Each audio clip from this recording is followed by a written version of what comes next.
Hey there, how you doing? I haven't seen you in so long. You look great. You got a little haircut, huh? You look good. You're welcome.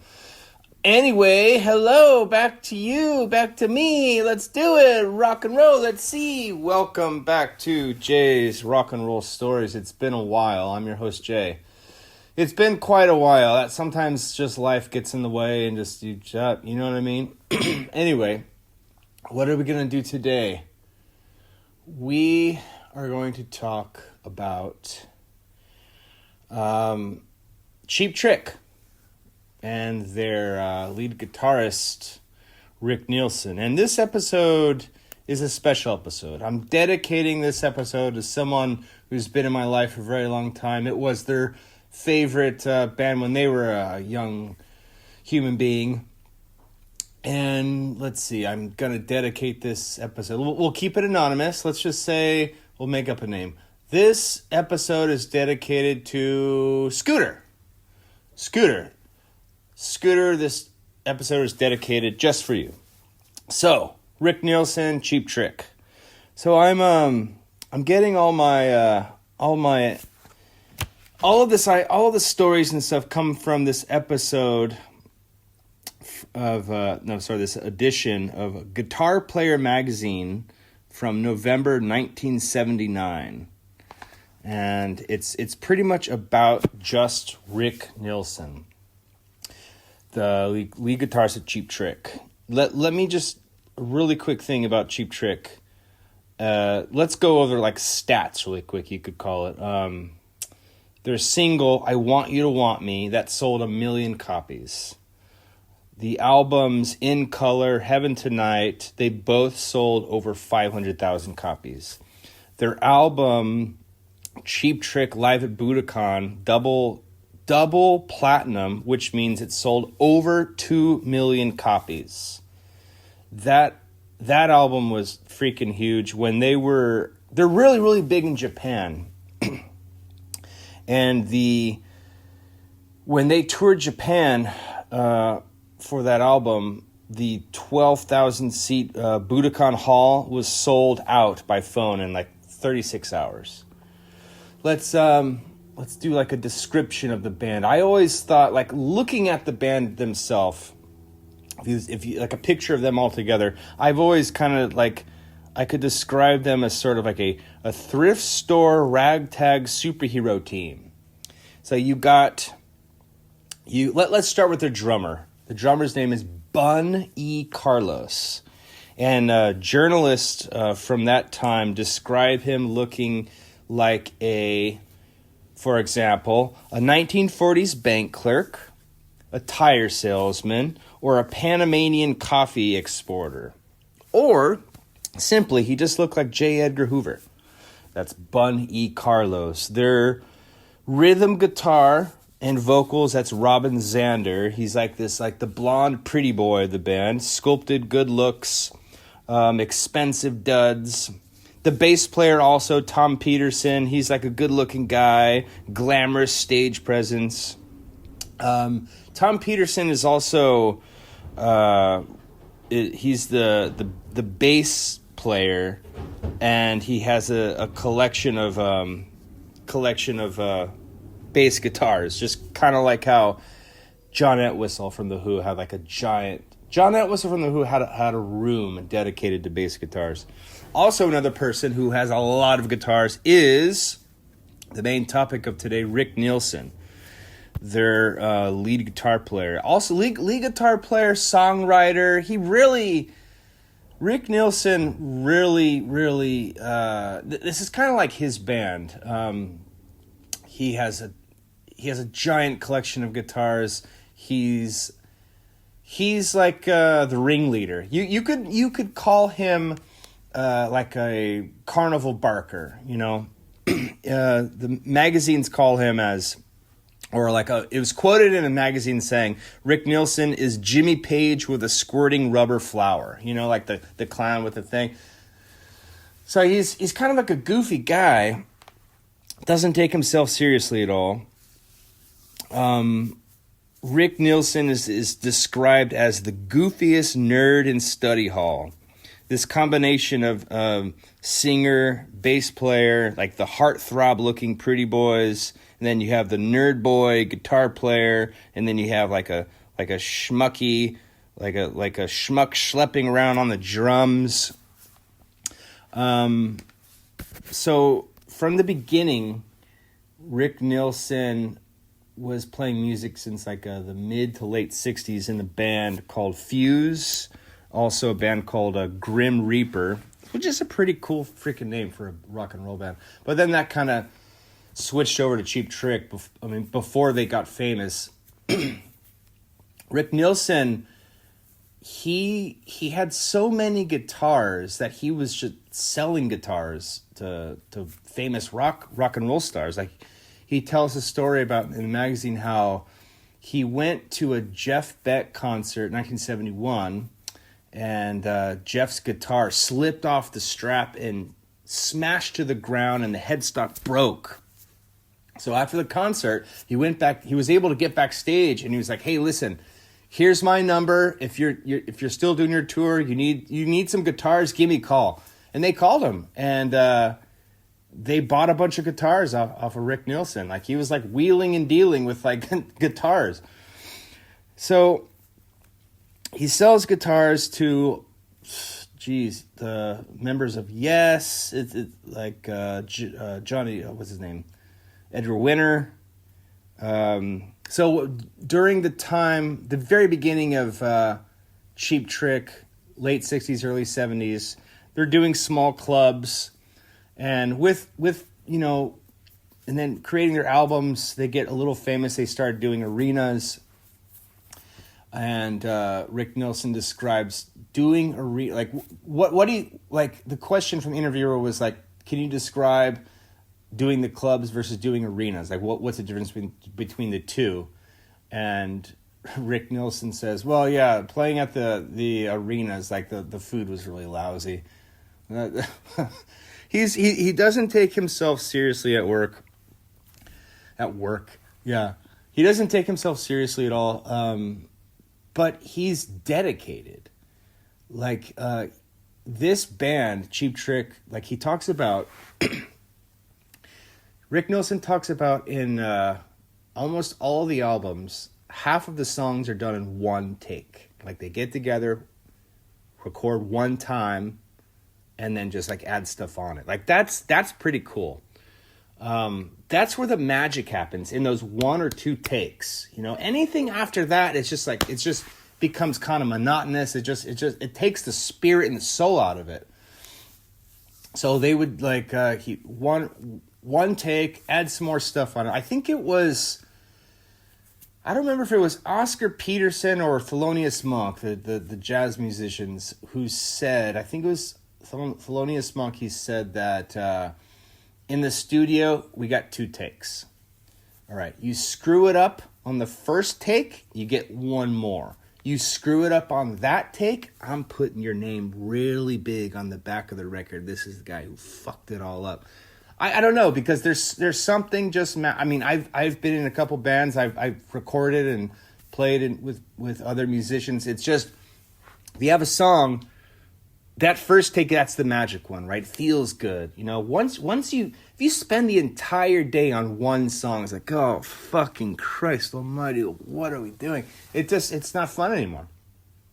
Anyway, I spent at work the whole day listening to like the first 4 Cheap Trick albums, and it's good stuff. I mean, Cheap Trick, you like, everyone knows those songs. I want you to want me, or what are the other ones? The non-radio hits. Like, there's some really good music. These guys, it's like, it's not punk, but it's not glam. It's really like kind of high-spirited, like rock and roll. It's kind of goofy, tongue-in-cheek in a way. It's cool. It's like party music. So let's see here. Here's some good songs I recommend from the first couple albums. Actually, the first album is great. Hello Kitties, He's a Whore, Mandocello, Taxman Mr. Thief, Oh Candy, Auf Wiedersehen, Here Tonight. Oh, great songs. Another song they did, Southern Girls. This is interesting here because the song Southern Girls came out in 1977. The song sounds very similar to a song by Big Star called September Girls that came out in, I think, 74. Speaking of the band Big Star was, I have to do an episode on Big Star. I read a fantastic book about the lead singer of Big Star. That was Alex Chilton. The book's called A Man Called Destruction. Fantastic book. He was the lead singer of Box Tops and then Big Star. But Big Star wrote the song Out in the Street. I think that was like 72 on their first album, number one record by Big Star. Cheap Trick redid that song for the show, That 70s Show. So when you hear that 70s Show, that theme song was by a band called the Big Star, and that's like Cheap Trick kind of got like they just kind of came out of the shadows and came back in every once in a while. I remember in the 90s, for example, what's his name, Billy Corrigan and James Iha from Smashing Pumpkins would always mention Cheap Trick, like in interviews and stuff. And then that TV show, That 70s Show, with the theme song of that Cheap Trick did, they re-recorded that song in, I think, 1998 or 1999. So it's kind of funny how Cheap Trick just kind of never really disappeared. They always kind of just had like reunion concerts. They were like inducted in the Rock and Roll Hall of Fame, which I really don't give a rat's ass about, the Rock and Roll Hall of Fame. I don't think anybody really, well, the audience does, but it's meaningless, right? Today we're inducting Chuck Berry and the Beastie Boys on the same day. Now, what? No. All right. Anyway, so back to the interview from the magazine. He talks a lot about how he needs the stage. Like Rick Neilson, the guitar player, he's never going to just sit on a stool or a chair and play guitar. He uses the whole stage to walk around. And like, as I said, he's kind of like the leader of the show, the carnival barker, and he kind of gets the audience into it. He likes to throw the picks into the audience and kind of antagonize people in the audience. He doesn't take himself seriously, but he's dedicated to his craft. The interviewer asks him, do you have certain solos of yours that you think are particularly good? Any favorites that stand out? He responds, not really, nah. The interviewer asks, you seem to have a good time playing other people's styles. A Chuck Berry lick, a Dwayne Eddy lick. Rick responds, oh yeah, and there's even one note that's me, the wrong note. He goes on and says that he says, I used to play a lot of blues type things. I can play what I think is a very good blues guitar, but it just doesn't seem to fit in with what we do. Play 3 guitars at once? It's just silly in itself. He's talking about, like, you can see the picture, uploading the picture here. This is the picture of the cover of the magazine. He has 3 guitars on him. He's 1, 2, 3. And it's just it's crazy. It's like Bozo the Clown meets like Jimi Hendrix or something. It's funny in this interview he talks shit about Carlos Santana for like half a page, and which reminds me, right after this episode, I'm gonna do an extra bonus episode about my Carlos Santana concert that I went to. So he talks about how All right, so let me remember what he talked about. Okay, so he was playing with Carlos Santana at a concert. This is the 80s. And at the time, Carlos Santana was going through like a spiritual kind of like a path, right? And Carlos Santana adopted the name Devadip. It's like I don't know, Sanskrit or Indian or something, but it's Devadip, Devadip. And fucking hell, Rick Neilson says, yeah, we were watching Carlos Santana, and like, oh, he's like, this is so great. Oh, Carlos Santana is one of my favorite dips. You know, the Devadip. Like, fuck. What? I mean, it's funny, but it's just God. And it kind of, everything, it makes sense, because at the very end of the interview, the interviewer asks him, would you ever do a solo Rick Neilson album? He's like, solo Rick Neilson album? I wouldn't do one. I would do a bunch. I would do comedy. I would say, hey, take my wife. Oh, come on, remember that? You know? And it's just so, God, he's so goofy. He talks about, he starts fucking with the interviewer too. He's like messing with the guy. Tom Wheeler, who's interviewing him from Guitar Player magazine, he asks him, so Rick Neilson says, hey, God. He says, if Guitar Player magazine, if you guys had pictures of like naked girls playing guitar, you would actually get more of an audience.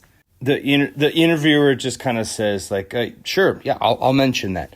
And then he moves on. He says, but what are other things that you do that other guitar players don't do? And Rick responds, I don't know, have a coin collection, collect stamps. And it just kind of, the interview just kind of dissipates in that. It just kind of runs out of steam. It's funny. I think Cheap Trick is a pretty good band. They are influenced by a bunch of different things.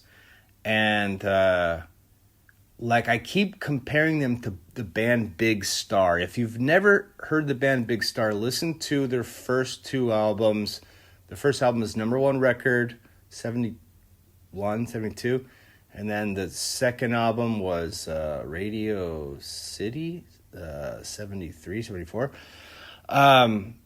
If Big Star was like the cool kid at school, Cheap Trick would be like their younger bratty brother with like a slingshot in the back pocket and a whoopee cushion in the other hand. But it's cool. It's music that it's kind of like party rock. You know, it's cool. It's good stuff. Rick Neilson's a good player. He's a good guitar player, and he really has control of something that I like the balance that he has of not taking shit seriously, but at the same time running the boat, like running the ship. So it's like a carnival on a fucking ocean liner, just going fucking through the ocean, but everything is intact, but it's just madness. I'm going to end it there. That was it. It was just a magazine article about Rick Neilson and Cheap Trick. Scooter, I hope you liked it. You know, if not, we'll try again. Anyway, so thank you for coming back to Jay's Rock and Roll Stories. I know it's been a while. I'm going to do some more stuff. I'm going to do my bonus episode of the Santana concert. A couple interesting things I want to point out that I wonder if anyone else noticed. So if you like that episode, you like this podcast, I don't know, send me a message at jaysrockandrollstories@proton.me. Give me 5 stars, leave a comment, do whatever you got to do. I hope you have a fantastic day. All right, love you guys. See you next time. Bye-bye.